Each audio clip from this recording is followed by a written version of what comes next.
Channel. నా ఛానల్ని రెగ్యులర్గా ఫాలో అయ్యే వాళ్ళకి బాగా తెలుసు. నేను సిఎస్ఐ క్రైస్ట్ చర్చ్ ఏలూరుకి సంబంధించిన సభ్యురాలిని.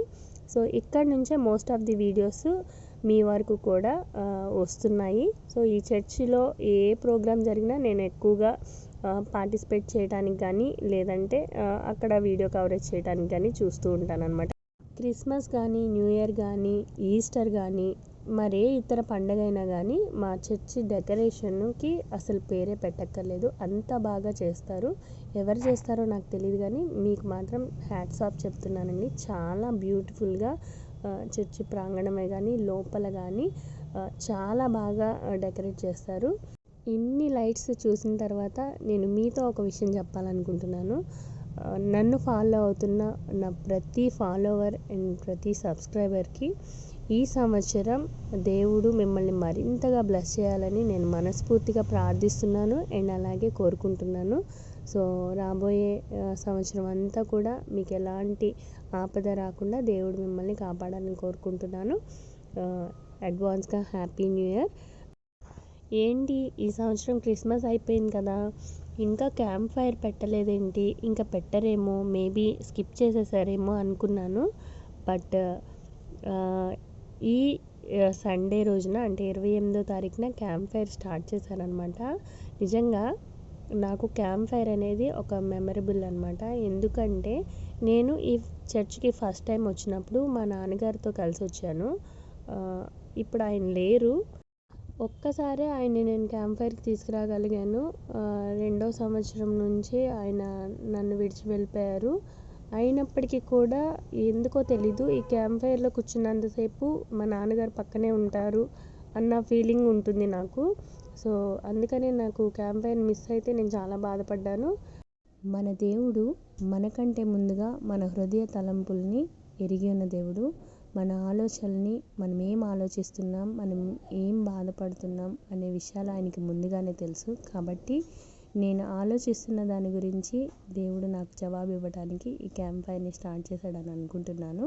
ఇప్పుడు నాకు మరలా ఈ సంవత్సరం కూడా మా నాన్నగారితో కలిసి ఈ క్యాంప్ ఫైర్లో ఉన్నానన్న ఫీలింగ్ని నాకు ఇచ్చాడు. So thank you God.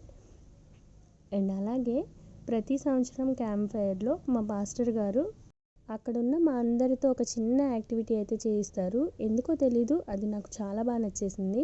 So దానివల్ల ఉపయోగాలు ఏంటి, ఎందుకు చేయిస్తారు, అసలు ఏంటది అని తెలుసుకోవాలని ఉంటే నెక్స్ట్ వచ్చే షార్ట్ వీడియోలో మీకు వివరంగా చెప్తాను.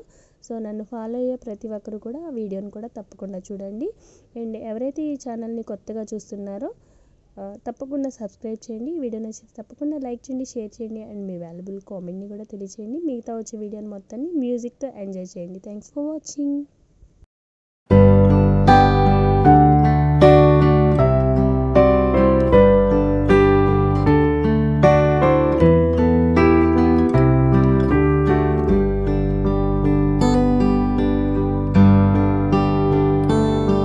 Be kind to one another. Don't give in to fear.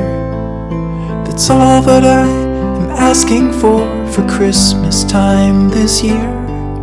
We've had enough of fighting and dying in the streets.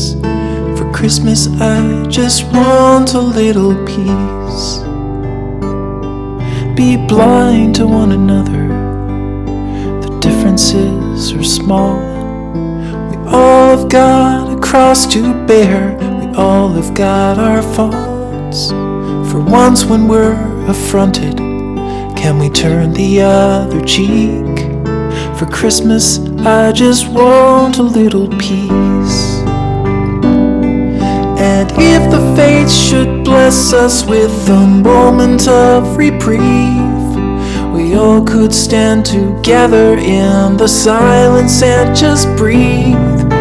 Rejoice for all the happiness, mourn for all the grief. That's all that I am asking for this lonely Christmas Eve.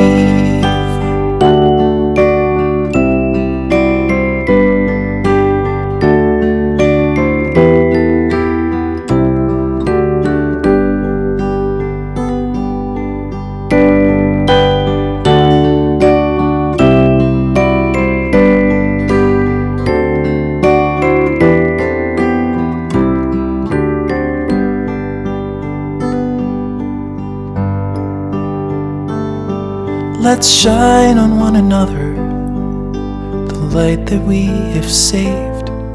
So jealously we've guarded for the coming rainy days. If only for a moment we can make the darkness cease. For Christmas I just want a little peace. For Christmas I just want a